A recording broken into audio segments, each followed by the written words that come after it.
Ok, pessoal, chegamos então no nosso terceiro domingo da nossa série. Os irmãos que estão nos visitando, a gente trabalha com séries de reflexão sobre temas contemporâneos, temas que a gente vive no dia a dia. E essa palavra fake news é uma palavra que está em alta por conta principalmente da eleição presidencial que nós tivemos, onde notícias falsas eram espalhadas o tempo inteiro para denigrir a imagem de pessoas. Ou seja, fake news é uma palavra que vem da língua inglesa, que significa falso ou falsificação, né? Pode ser para atingir uma pessoa, uma instituição, alguma coisa, de alguma forma, e isso traz muitos males. Não só as pessoas, mas também quanto a documentos, filmes, programas, e o propósito dessa falsa notícia é denigrir e tentar de alguma forma deformar e gerar algo falso naquilo que de repente pode constituir algo verdadeiro de alguém ou de alguma coisa. Portanto, irmãos, essa série nós chegamos para trabalhar esse conceito de o que é uma igreja sadia, uma igreja verdadeira. Existem igrejas fakes, existem cristãos fake, né? O termo fake, se a gente for traduzir de maneira rasa assim, é falso. Aquilo que não é autêntico, aquilo que não é verdadeiro. Será que existem igrejas, cristãos assim? Será que existe fé fake? Ah, tá bom, Deus foi lá, salvou o cidadão, mas ele não vive uma fé genuína, uma fé verdadeira. Por isso, o subtema ser a fé na era da artificialidade. Quando a gente pensa em artificialidade, a gente vai chegar à conclusão que artificial é a característica daquilo que não é natural. Nada é feito para durar. O autodesconhecimento nos leva a uma vida superficial. E tudo que é superficial é artificial. Aí a gente usou o exemplo semana passada do suco artificial e do integral, né? O integral é 100% fruta e o artificial tem conservantes, tem um monte de antes aí, né? Água, para deixar só um gostinho, né? Não importa como o que se usa para segurar esse suco aí muito tempo. Não que eles não sejam bons ou bem gelados no calor como está o calor de hoje, né? Mas não é um suco natural 100%. E a fé é assim, ou nós vivemos a fé e desfrutamos da fé, ou não vivemos. A realidade é essa. E chegamos nesse domingo para falar sobre essa expressão, o ser santo. Como ser um cristão genuíno e desenvolver uma fé santificada nessa era da artificialidade. E aí eu lembrei das palavras do apóstolo Paulo, quando ele diz: porque eu sou o menor dos apóstolos, que não sou digno de ser chamado apóstolo, pois que persegui a igreja de Deus, mas pela graça de Deus sou o que sou. E a sua graça para comigo não foi vã, antes trabalhei muito mais do que todos, todavia não eu, mas a graça de Deus comigo. O apóstolo Paulo, irmãos, ele é um homem que ele rasga o coração para falar o que ele é, o que ele sente, o que ele faz, o que ele não faz. Ele deixa bem claro desde o início que o mal que ele não quer fazer, ele faz, e o bem que ele não quer fazer, ele faz todo dia, ou ao contrário, né? O bem que ele quer fazer, ele não faz, e o mal que ele não quer fazer, ele faz, porque é da natureza dele. E aí eu estava essa semana pensando e vendo algumas coisas, e eu me deparei com essa frase de um amigo meu lá de Campinas. Ele diz assim: o nosso amor a Jesus não é medido pelo número de versículos que conhecemos, nem pela quantidade de vezes que vamos à igreja, mas sim pela capacidade de colocar em prática aquilo que sabemos a respeito do Senhor. Isso aqui falou muito forte comigo, assim. Porque para mim aqui está o problema do cristianismo hoje. Não é o quanto eu sei das Escrituras, ou se eu sou muito bom de teologia sistemática, ou se eu vou na igreja todo domingo, ou se eu decoro versículos em casa. É também, mas não é a chave principal. O que eu sei e o que eu vejo de um cristão é como ele se apresenta com a sua vida. E aí está a crise. Porque as pessoas são artificiais. Quer ver uma coisa simples? E aí, tudo bem? Ah, tudo bem. Como assim tudo bem? Eu estou arrebentado por dentro, estou falando tudo bem? Esse é o mundo que a gente vive, tudo artificial. E aí viver a fé genuína, para mim, tem a ver com aquilo que eu ouço aqui hoje, que eu ouço em casa, que eu leio no meu WhatsApp, ser colocado em prática de maneira genuína. E aí sim eu vou ser conhecido como um bom cristão.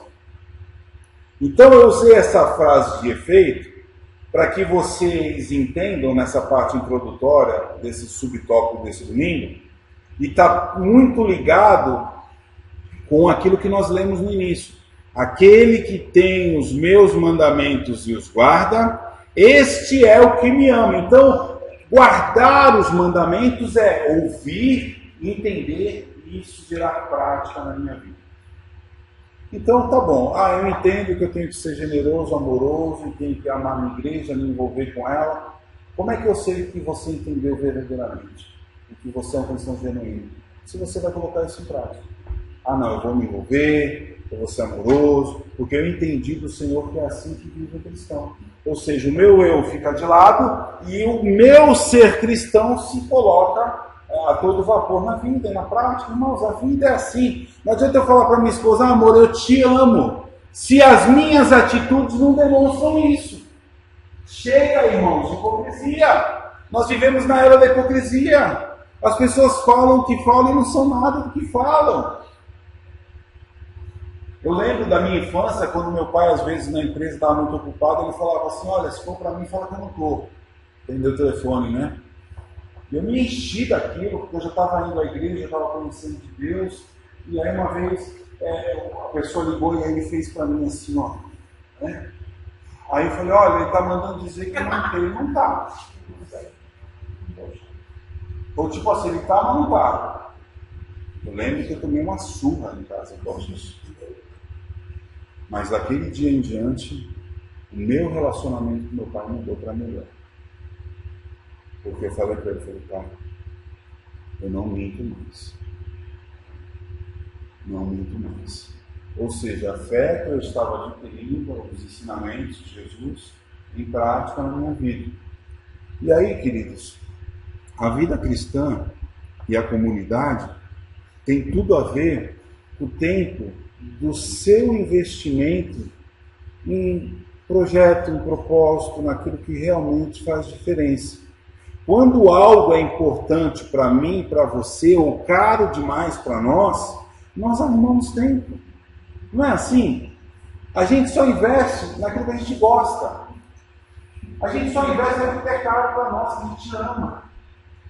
Quando eu não invisto é porque eu não estou tão assim aí. Tô, mas não estou, eu quero, mas não quero. Às vezes a gente conversa com as pessoas assim, e aí, meu irmão, vai professar a fé em Cristo Jesus?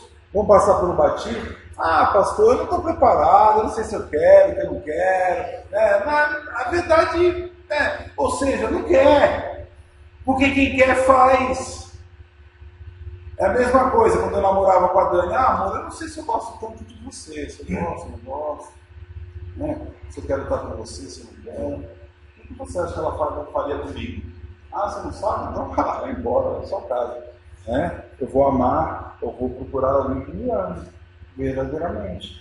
Porque é com o amor que a gente se laça, que a gente se dedica, que a gente se entrega. Tudo a ver com a nossa liturgia, a canção, a entrega, a vida, o guardar, o viver. Portanto, irmãos, eu quero falar de um homem que foi tremendamente usado por Deus, e depois escreveu uma carta, que vai ser o texto da nossa meditação, que é Pedro, que é um exemplo de servo em meio a crises. Há muitas crises.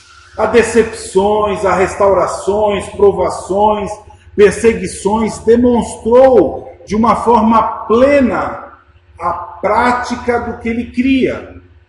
Até demais. Passou até do ponto. Não, eu vou contigo até a morte, Jesus. Não vou tanto assim. Não, meu filho Pedro, você vai me ligar. Você não está pronto para vir até a morte. Antes que o galo cante, você vai me ligar 3 vezes. Então Pedro passou um pouquinho do ponto, mas o interessante é que nesse tempo decorrido, irmãos, de 2018, eu quero fazer você pensar nisso. Olha só, são dados, estatísticos, só para você entender. Nós já vivemos até hoje 322 dias de 365. Nós já usufruímos de 7.649 horas. Já vivemos 473 mil minutos. E a minha pergunta para você nesse início é: quanto tempo você dedicou ao próximo, à igreja local, a uma ONG, a uma pessoa que precisa de ajuda? Quantos minutos ou horas você se dedicou nesse ano a algum projeto?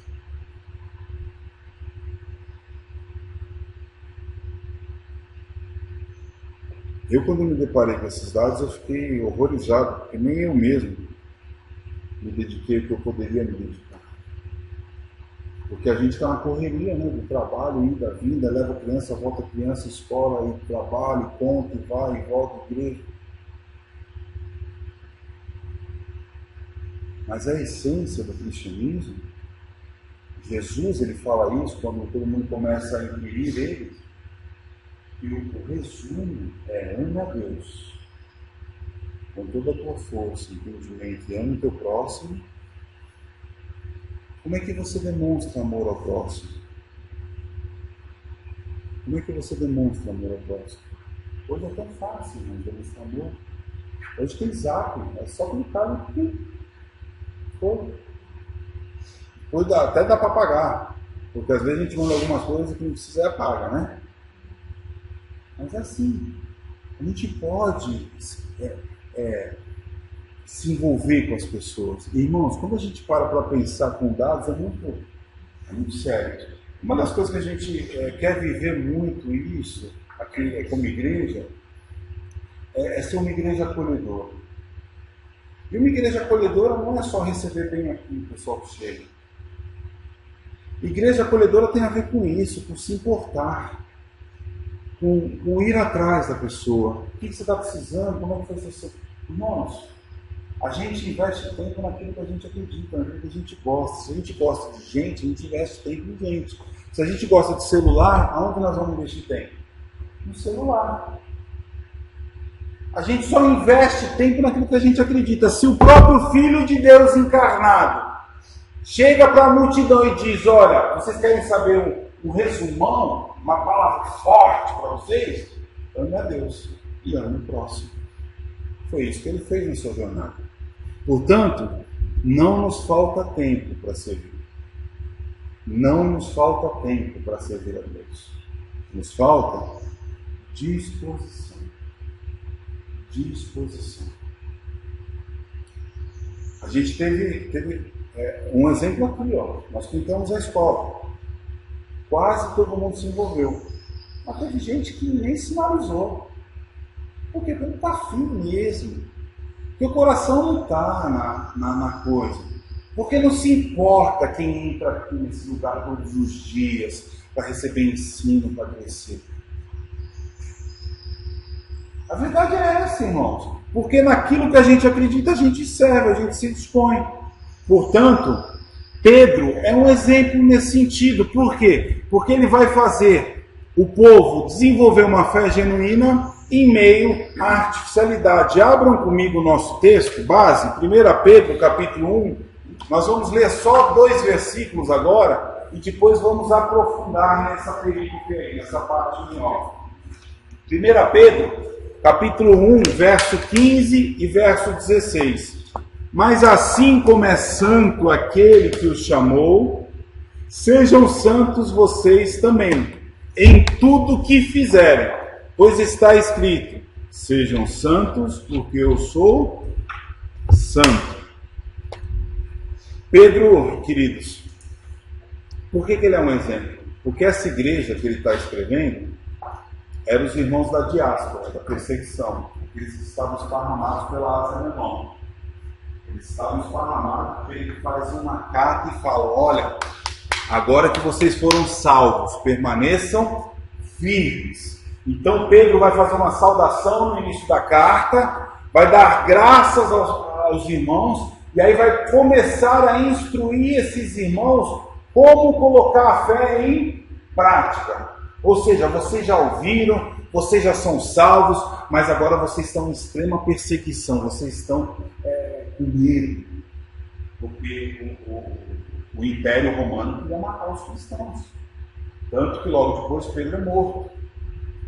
E aí ele escreve essa carta e ele vai falar, olha só, aquele que os chamou, que os salvou, que é santo, é o exemplo para que vocês em tudo, de novo a palavra aqui, ó, em tudo sejam santos. Por isso que o nosso subtema ser viver uma fé genuína em meio à artificialidade sendo santo.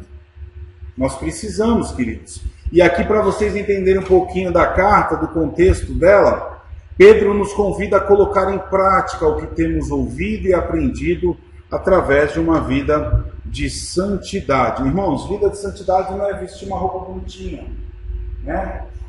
Fazer carinha de santo, né? Ir para o mosteiro ou ir para o monte. Vida de santidade é um estilo de vida daquele que entendeu que foi salvo por amor e agora vive para glorificar, para bendizer a Deus.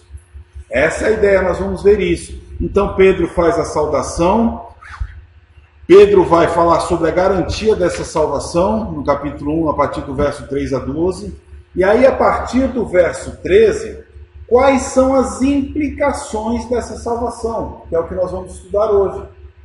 Por isso que ele convida o pessoal a viver uma vida de santidade. Então, queridos, percebam que através desse texto que nós lemos, essa é a perícope, do verso 13 ao verso 16, né? São 4 versículos, nós já lemos uma parte, eu vou fazer a leitura só para que vocês entendam um pouquinho do contexto. Olha o que Pedro diz: portanto, estejam com a mente preparada, prontos para a ação, sejam sóbrios, coloquem toda a esperança na graça que lhes será dada quando Jesus Cristo for revelado.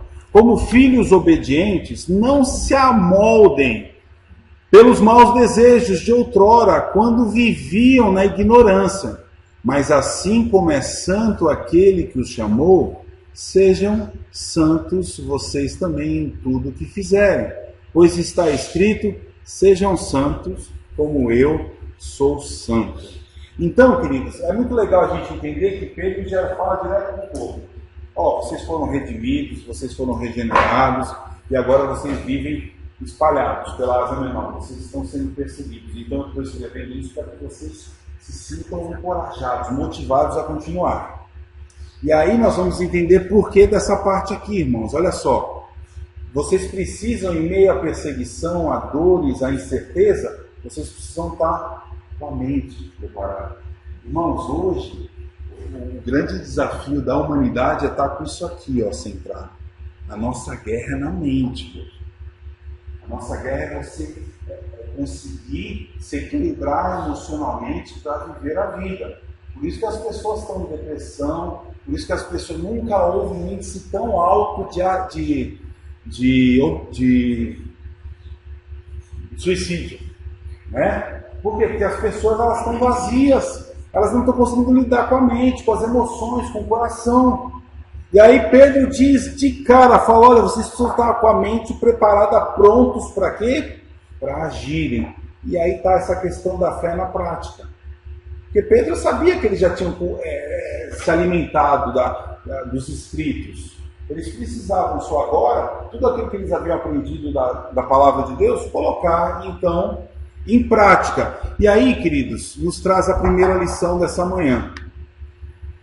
Contra a cultura fake, ou a cultura da falsidade, da artificialidade, caminhe em santidade de vida. O versículo 16 diz, pois está escrito, sejam santos, porque eu sou santo. Interessante, irmãos, pensar que Pedro ele pede para aquele pessoal se santificar em meio à perseguição. Legal isso. Em meio à perseguição, o que a gente faz? A gente corre, né? no meio do problema, no meio da tensão, se você está sendo ameaçado, o que você faz? Você corre. Pedro vai pela outra vertente. Ele fala que você tem que estar com a mente preparada e pronto para viver em prática aquilo que você crê. Ou seja, tudo aquilo que você se alimentou da palavra, agora você vai viver isso na prática, que é a santidade, que é a prática da santidade. Portanto, Pedro escreve a essa igreja que está em sofrimento, né, para mostrar para essa igreja e encorajá-los a amar a Deus, a se entregar um pelo outro e viver a fé junto. Não tem como suportar as aflições e viver o tempo mal e ser perseguido longe. Vou me isolar agora. Eu vou viver como um eremita, né? Vou pro meio do poço, fazer uma caverna, sozinho, lá ninguém vai me pegar. Não tem. Nós estamos no nosso dia a dia. O desafio é que você saia daqui hoje pensando como é que você pode se santificar cada dia mais para viver essa cultura. Porque o que me preocupa, irmãos, é que quando você e eu nós saímos daqui, nós somos muito facilmente engolidos pela essa cultura. Porque tudo é comum, o celular é comum, as notícias são comuns, as falsas notícias são comuns, o excesso de mídia, de Facebook, de postar o que faz, o que não faz, isso tudo é artificial, irmãos. Isso é a ilha da fantasia. Eu gosto de um pastor lá de Belo Horizonte que fala: irmão, a vida é como ela é, né? É como ela é, isso aqui, no ignora, isso aqui é o que nós estamos vivendo. Não dá para eu postar uma coisa e ser outra, porque isso não muda ninguém, isso não alimenta ninguém, e isso não faz ninguém ser mais santo. Pelo contrário, se eu pudesse, eu estaria longe de tudo isso. Mas é uma ferramenta que Deus nos deu, até para a gente projetar a nossa fé. Só que a nossa fé genuína, não a fake. As mídias estão cheias de cristãos fake, e posta lá versículos de efeito, fotinho, chave, pregador que bora, e que não vive nada, um mau exemplo, é feito. Portanto, Pedro faz 5 considerações para enfrentar os tempos difíceis. Pedro, ele vai mostrar para eles lá e para nós aqui que é necessário um corte na vida, irmãos. Eles falam: vocês foram regenerados, vocês foram salvos. Agora não dá para viver como vocês viviam antes. Ou seja, irmãos, é um corte. Eu gosto muito quando eu converso com outros que ele fala assim: pastor, a pessoa foi regenerada mesmo ou não foi? Ou foi ou não foi, não tem como, porque quem foi regenerado muda. Aquele que está lá muda e não muda, vai e não vai, vai e volta. Não foi. Ou nós vamos de vez ou não vamos. Ou nós somos salvos ou não somos. Pedro vai fazer esse corte entre o antes e o depois. E vai nos ensinar 5 importantes, irmãos, considerações para nós desenvolvermos a nossa santidade. Vejam só, o viver santo passa, em primeiro lugar, pelo preparo da mente. Tem um problema aqui de ordem na projeção, eu já vou colocar tudo, que aí o primeiro quadradinho já vem, né? Vamos lá, pronto. Deixa eu encher a tela aqui. A primeira parte, primeira consideração que Pedro faz é esse preparo da mente, né? Ele diz aqui no verso 13, deixa eu ler o verso 13 para vocês: portanto, com o entendimento pronto para entrar em ação, tende autocontrole e esperar inteiramente na graça que vos é oferecida na revelação de Cristo Jesus. Esse preparo, essa espera na graça, irmãos, tem tudo a ver com cingir o entendimento, que algumas traduções usam. O que é cingir o entendimento? Antigamente eles pegavam um cinto e se preparavam para a caminhada ou para a batalha. Então, cingir o pensamento é você se preparar do que há de vir. E é interessante, quando a gente se prepara, pode ter certeza que alguma coisa vai vir, né? Então eu acordo, ouço um bom cântico, faço uma meditação, e aí eu saio, e aí já logo na esquina o meu vizinho já me lança aquela frase abençoada, né? Aquela cobrança indevida, Você chega no trabalho, o patrão já põe o dedo na sua cara e já te cobra. Mas você se preparou, hein? O que você tem que fazer? Está com a mente preparada. Isso é santidade. Isso é viver em santidade. É não dar a resposta que você gostaria de dar, mas o comportamento de um verdadeiro cristão. Você até deveria fazer isso pela carne. Poderia fazer, não deveria, poderia. Eu não levo desaforo para casa, pastor. Escreveu, não leu, o palco meu, e eu falo, e é assim mesmo que eu vivo. Não é assim não. Porque você vive em novidade de vida. As coisas velhas ficaram. E eis que tudo é novo. Então o que você vai fazer? Você vai olhar, você vai respirar, aquele famoso contar até 10, né? Porque no 6 você já está mais calmo. Aí você vai engolir. E se tiver que engolir o sapão lá, com as garras abertas, né? Ontem lá em casa, a Dani saiu, tinha um sapo desse tamanho na porta, assim. Ela deu um grito, achei que tinha acontecido alguma coisa. Imagina um sapo com as garras abertas tendo que descer pela sua goela. Já não sou eu que vivo, mas é Cristo que vive. Seja bem-vindo, meu irmão cristão. A caminhada é assim. É assim. Segundo lugar, moldar, rejeitar as paixões mundanas. Irmãos, isso aqui é uma guerra para nós hoje. Uma guerra. Porque o que tem de desejo descontrolado no corpo, né? A gente tem vontade de fazer um monte de coisa. Parece que não é tão pecado assim, não é tão errado assim. Eu vou fazer o que eu quero, pastor. Deixa a vida me levar, a vida leva eu vou para onde eu quiser, eu bebo o que eu quiser, eu faço o que eu quiser, eu fico quantas eu quiser, e é assim que eu vivo. Me amo, eu me odeio. Eu tinha um abençoado que falava assim para mim: você é meu amigão, pastor, mas me ama, eu me odeio, eu faço o que eu quiser. Eu falei: não, eu te amo, vem cá, seu miserável. Dá que eu vou te ajudar. É um miserável com amor. Mas é mesmo, irmãos, porque Deus me olha assim.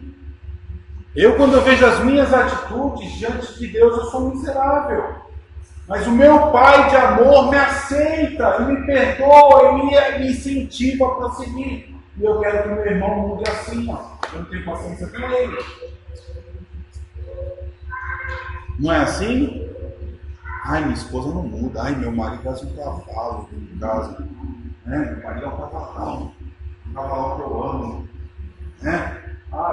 Porque você ama, você aceita o cavalo dentro da tua casa. Mas o irmão a gente não aceita. Pelo contrário, meu filho pode fazer qualquer coisa, o filho dos outros não. É assim que a gente. Isso é humano, irmão, isso é biológico, isso é de entranha.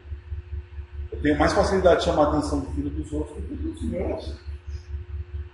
Ou deveria ser ao contrário. Amar o filho dos outros e chegar ao reino dos meus. O reino no bom sentido, tá? Amar, disciplinar, conduzir, for pensamento, se necessário for, o último passo, com bastante amor e cuidado. Ok? Isso é moldar. Eu rejeito as paixões e visto essa vida do novo homem no Senhor. Terceira consideração, verso 15 e 16. Viva uma vida de santidade. Ser santo é ser separado, distinto. O Senhor nos desvinculou do mundo para si. O filho agora não deve se tornar vulnerável às paixões do mundo. Quais paixões são essas, irmãos? Verso 14.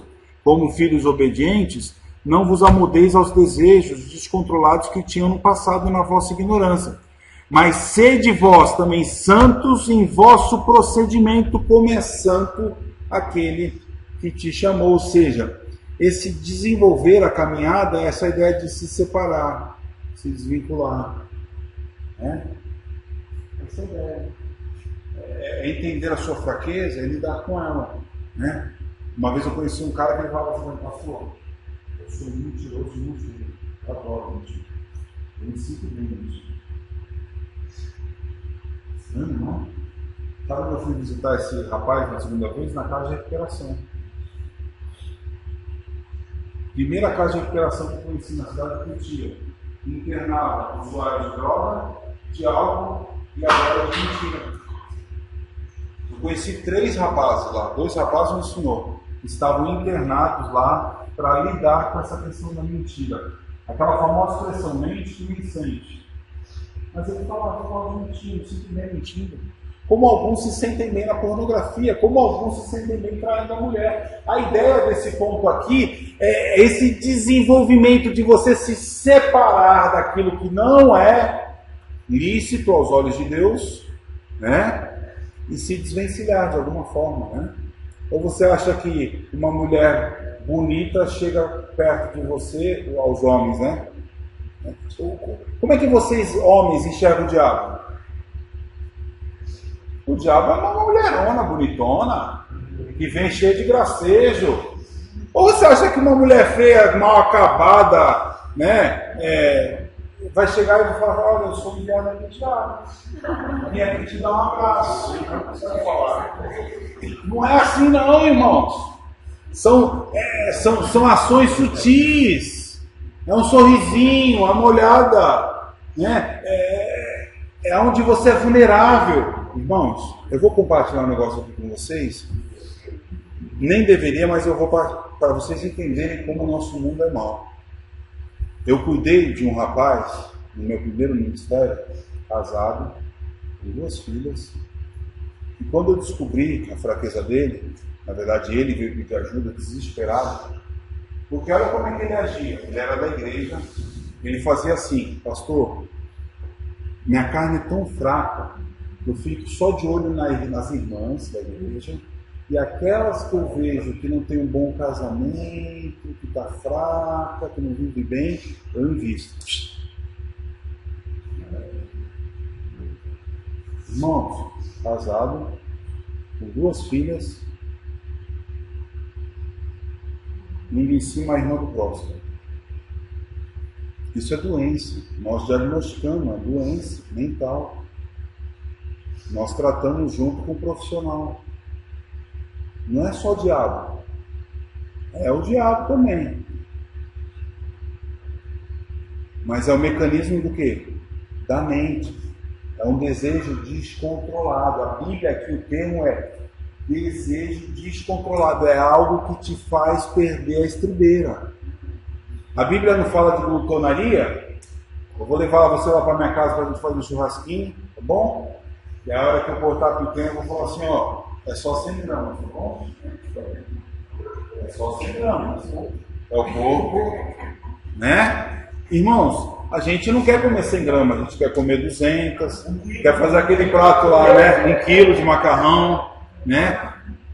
E se a gente não cuidar, o excesso é pecado também, é um desejo descontrolado, bebida, né? Nós vivemos numa cidade com muito problema de bebida, muito problema de droga, né? Lá, a cidade que eu nasci, desses Santos, nós temos um problema com sensualidade. As mulheres se vestem seminuas, os homens se vestem bombadinho, fortinho, marcadinho, né? Assim, para explorar o que? A sensualidade. Assim que é. É o mundo, são os desejos. Portanto, nós temos que desenvolver a nossa santidade. E como é que a gente faz isso, irmãos? Olha aqui. Temendo. É só temendo a Deus, irmãos. É o temor de Deus, é o temor de fazer aquilo que vai agradar a Deus, não a mim. Ou seja, é a ideia de lembrar, agora eu não posso ver esse site aqui, porque isso vai me induzir a pornografia, a sensualidade, e vai vir maus desejos na minha mente. Então eu vou lembrar do que Deus quer de mim, e aí lembrando, eu vou colocar em prática, vivendo e obedecendo ao que o Senhor me instrui. Isso é temer a Deus. Deixar de fazer a sua vontade, porque você teme a Deus que é santo, santo, santo, e quer que seus filhos vivam na obediência. Ele deseja isso ardentemente, de mim e de você.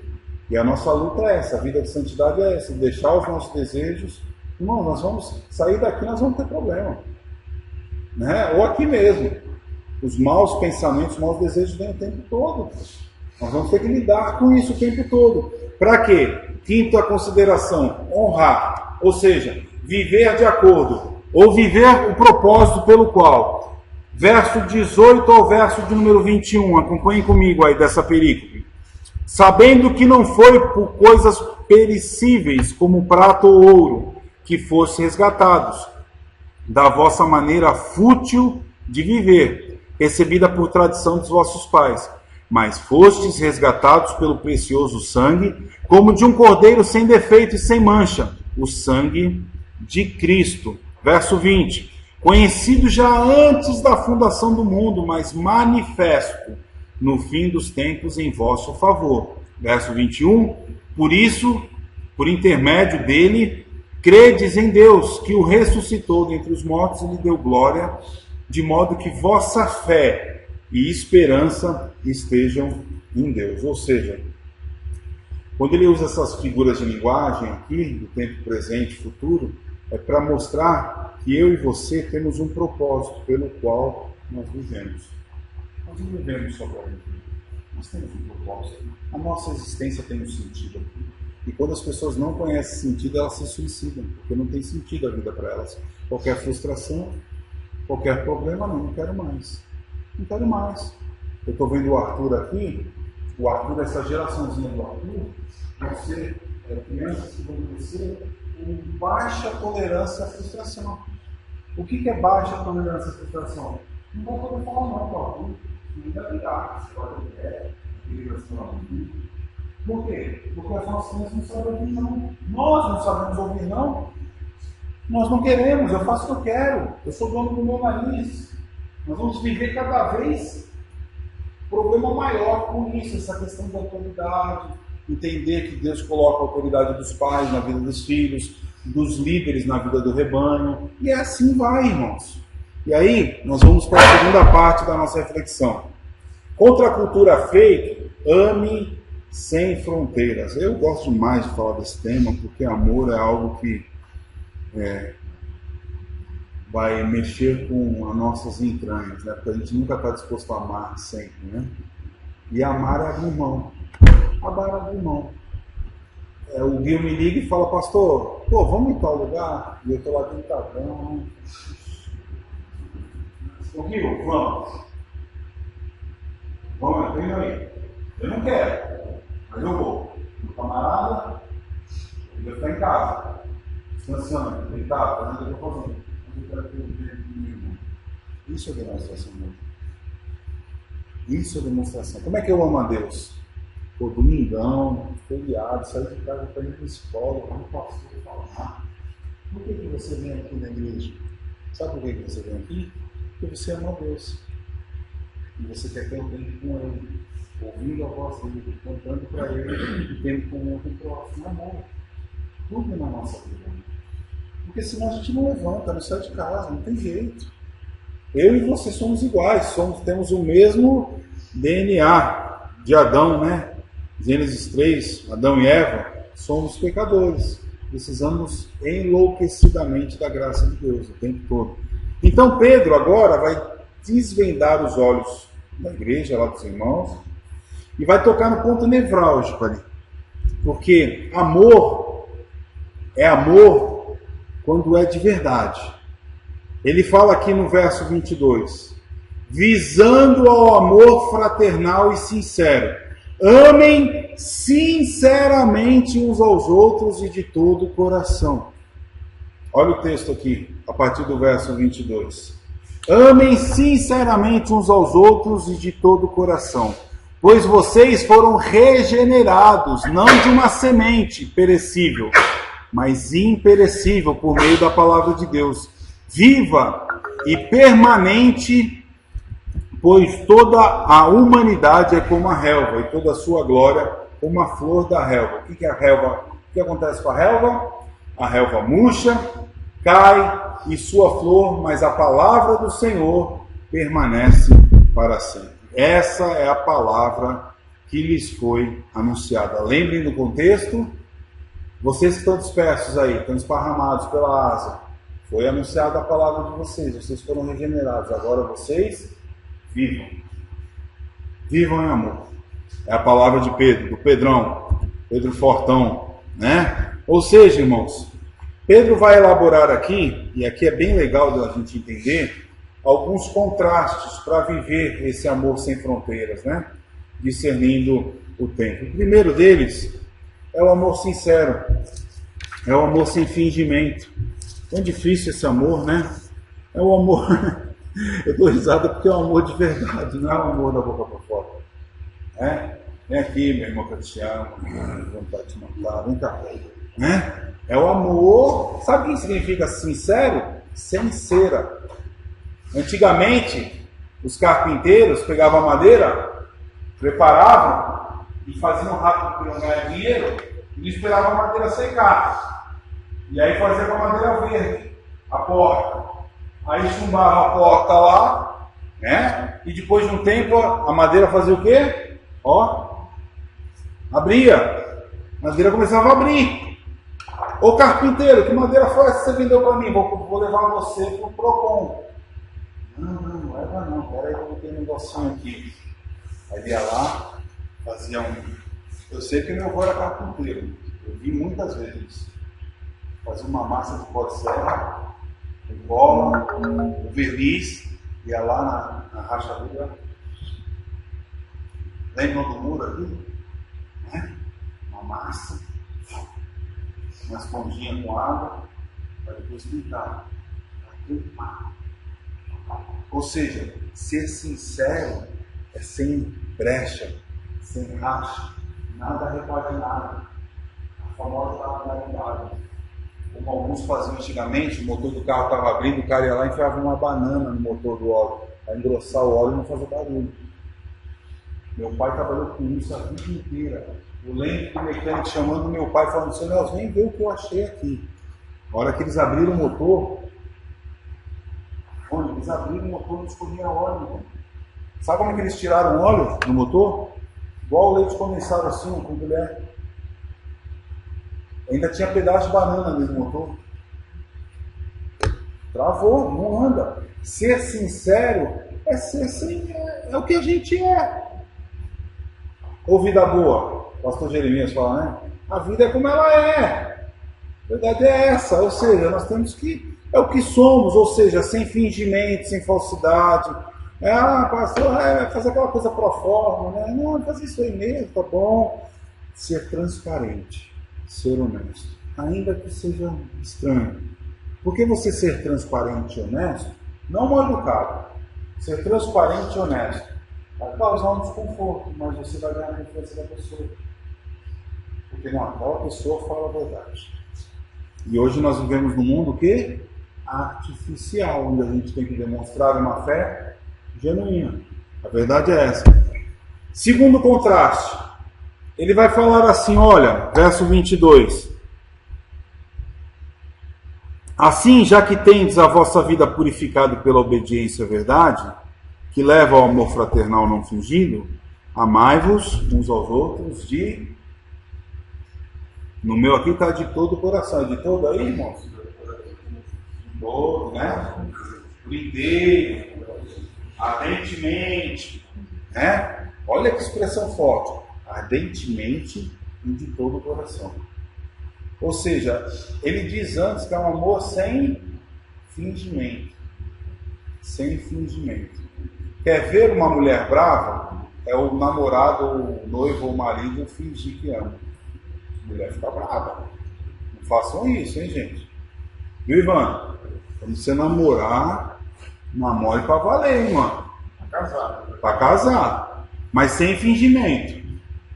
É pra valer. Ou eu te amo mesmo ou não. Né? Por quê? Porque mulher é sensível. Né? Os cavalões são sensíveis. Cavalo é cavalo, né? Cavalo é duro no trato, né? É grosso, né?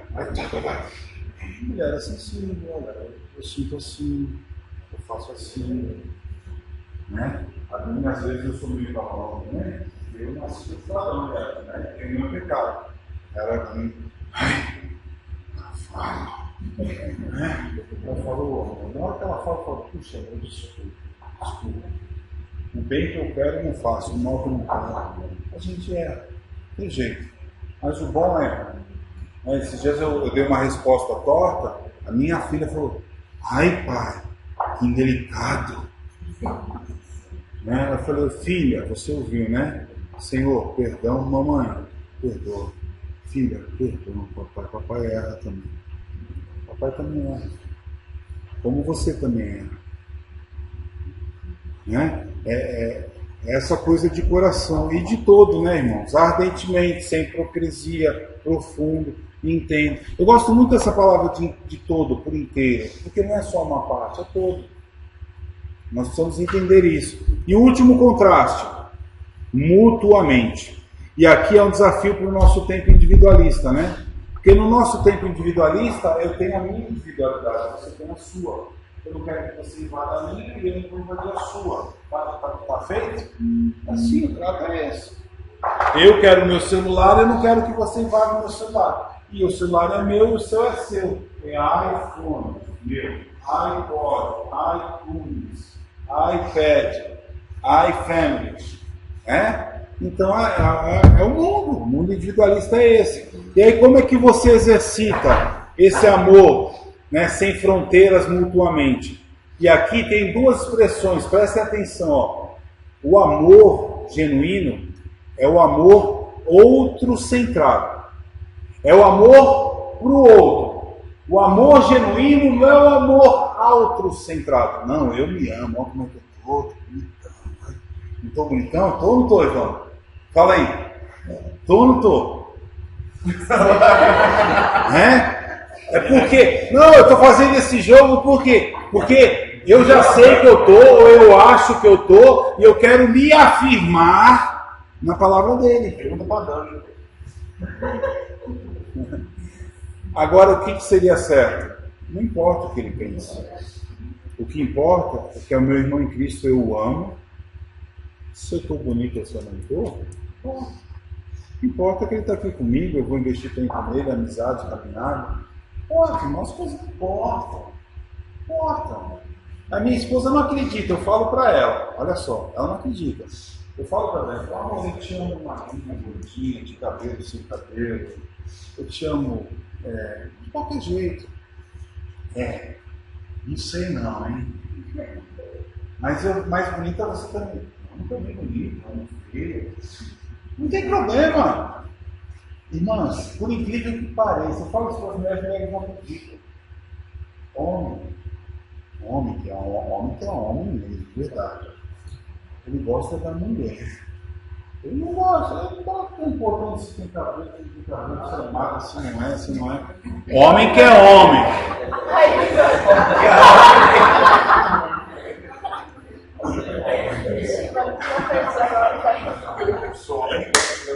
É isso aí, meu irmão. Eu estou brincando, mas é verdade. Sabe por quê? Sabe por quê, Ivan? Eu completei agora, quinta-feira, completei 43 anos. Pela graça de Deus. Gente, ó, isso aqui nem lifting vai para o lugar mais. Não vai. E eu não vou fazer plástica por causa disso. Não vou. É pneuzinho, é meio de perna. Eu pesava 190 quilos. Eu fiz bariátrica e emagreci. Tem pele aqui. A minha esposa me ama e eu a amo do mesmo jeito. Claro que mulher é mais vaidosa, mas o que eu quero dizer para vocês, mulheres, que o homem, ele ama você, mulher. E você deve se cuidar como uma mulher de Deus. Claro que deve. Não tem crise com isso não. Deve se arrumar, deve usar um make, né? A minha filha já está no make lá. O menino, mas pai, vê. Aí ela vai lá se pinta, parece o Bozo, né? Aí volta. Aí ela fala, pai, tá bonito, pai, tá lindo, filho, agora muda. Eu não falo lindo, eu falo, pode ser um pouquinho menos. Vai lá dar uma ajeitada. Aí a Dani vai lá com toda a paciência. Filha, é assim. A Dani está ensinando a minha filha a ser mulher. Mas não é só ir ao banheiro na frente do espelho para se maquiar. A Dani e eu preciso levar ela, a Gabi, aos pés de Cristo, ajoelhadinha na cama também. Não é só make, porque ninguém vive só de make. Vive de joelhinho dobrado, clamando ao Papai do Céu. Esse é papel meu e da minha esposa na vida da minha filha. corrigindo todo o mal que a semente de Adão e Eva causou na vidinha dela também. Tem dia que ela vira para mim e fala: ai pai, nem eu estou me suportando hoje. Eu falei: mas o papai te ama, vem cá. O papai te ama e você vai ter que desenvolver paciência. Né, filha? Você que tem 11 meninos, você vai desenvolver paciência. O papai tem que desenvolver paciência. Nós podemos desenvolver. Então, indo para o final, eu gostei muito dessa foto, eu mandei para vocês, né? Esse versículo é muito especial. Você não vai achar isso no rio nenhum rio você vai pescar isso, tá bom? Mas é lindo essa ideia de amemo-nos uns aos outros, porque o amor é de Deus, e qualquer que ama é nascido de Deus e conhece a Deus. Sabe por que eu gostei dessa foto? Você nem vai imaginar por que eu gostei dessa foto. A lei da fé é a ideia de você vai ter que se mover a um lugar, você vai ter que ir a algum lugar que tem rio, você vai ter que preparar a sua varinha. Olha como amar é difícil. Você vai ter que ir em direção a algum lugar, você vai ter que preparar a sua varinha e você vai ter que ter paciência de ir ali, ó, e ficar, ó. Isso é amor. Ah não, hoje eu quero te amar, vem cá, negão. Vem cá que eu vou te abraçar. Não é, isso não é amor. Amor, eu quero você abraçar o negão quando você estiver né? Fumegão. Então, não, mas eu te amo do mesmo jeito, você não pode tocar agora. Isso é amor. É investimento, é preparo. Porque vai ter os dias para ser bom andar de mãozinha dada. Eu vivo com a Dani e eu falo, meu sonho é quando eu estiver velhinho com a Dani e andar de mãozinha dada com ela na beira da água. Eu pôr do sol, eu olhar para ela e falar: ô minha véia, né? Ô meu velhinho, coisa linda, maravilhoso isso, irmão. Eu me recuso, às vezes eu vejo um pessoal mais antigo, o homem vai lá na frente e a mulher vai lá atrás, andando no meio da rua. O que é isso, gente? Não, pastor, somos antigos. Não. Vamos andar juntos. Começamos juntos, vamos terminar juntos. É isso que é amor sincero. Ok? Eu vou terminar, irmãos, com esse slide aqui, ó. A tradução dessa palavra amor nesse texto, esse ames mutuamente, no grego, é a ideia de um atleta que se esforça com determinação, a questão da pesca lá, do preparo, um atleta que se esforça com determinação, foco e vigor para atingir o seu objetivo. Amar é estar determinado a fazer o bem. Há aquelas pessoas que não têm nenhuma razão para eu amar. Olha como é profunda a tradução dessa palavra amor. É amar aquelas pessoas que não têm razão nenhuma para eu amar. E sim a despeito de ou da, amam e pronto. Eu não tenho razão nenhuma para amar, eu vou lá e amo e pronto, acabou. Pronto, isso é amor. Isso é o amor da Bíblia. Eu não tenho razão, eu não tenho quantidade, eu vou lá e decidir amar, eu vou lá e amo e pronto, acabou.